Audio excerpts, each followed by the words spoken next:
It's 45 minutes after the hour. An international role for some young American actors. You'll be hearing about that in just a minute.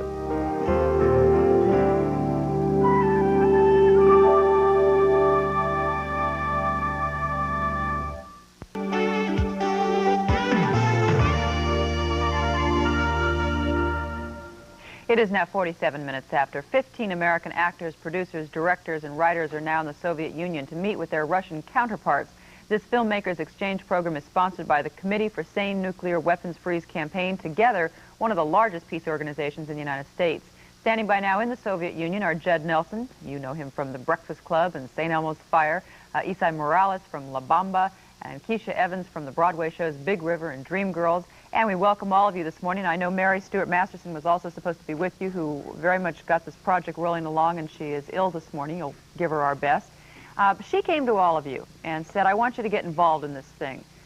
Judd, what did she tell you, and why did you get involved? Well, I got involved in the project at the very outset. I met Tom Siegel, who works for SANE, this gentleman hidden here off camera, and we've been trying to get this project off the ground for about 12 months, and it's finally come to fruition, and it's really gone far beyond our wildest dreams. Kecia, you'll be spending 12 days there meeting with the Soviet film studios, with actors and cultural figures.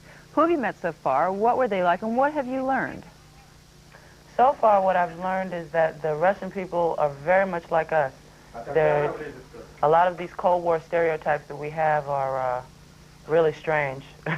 It's not true. They're unfounded.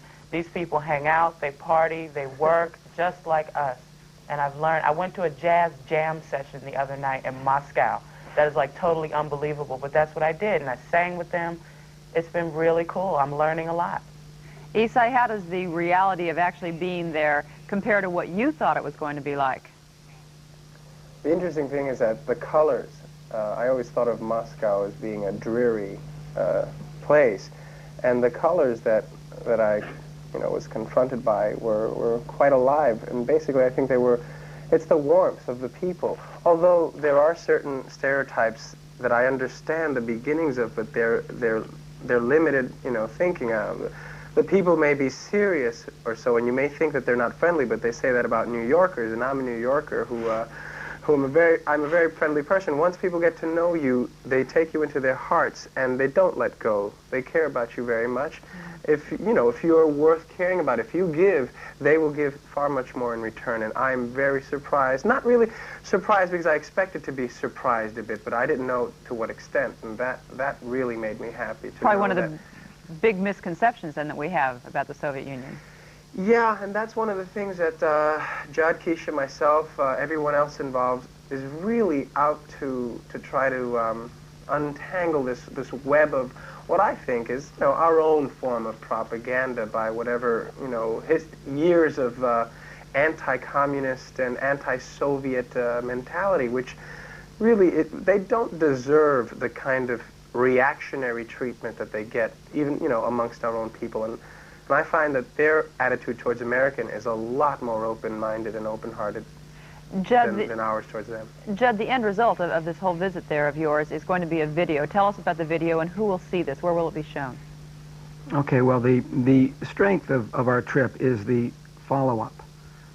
We will all be traveling with this video documentary, which we are filming now, and we will bring it to high schools and junior high schools and try and do some re-education. These Cold War stereotypes have been going on for about 40 years, and I think maybe it's time for us to see the facts as opposed to see the fiction. So we will present what we believe to be the facts of our own personal experience, seeing break dancers in Moscow, dancing all together to Chuck Berry and the early Beatles. And so we will be following up with this project in high schools. Hopefully PBS might pick up this video documentary, maybe even your network. You're a young actor there meeting other young actors. Can a young Russian be thrust into stardom here? I mean, is there an equivalent to a Judd Nelson there in Russia? Well, let's hope not. I would say that they have a national theater school, and so their system of escalation into stardom is very different from ours. It's very rare that someone might be picked up off the street and thrust into a $40 million film. It's very gradual, and there's a wisdom to that.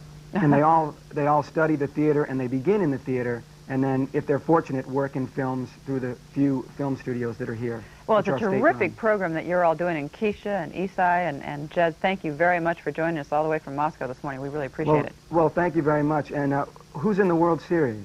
Oh, the Cards took it last night, so the Cards and the Twins. Yeah. All right, there we go.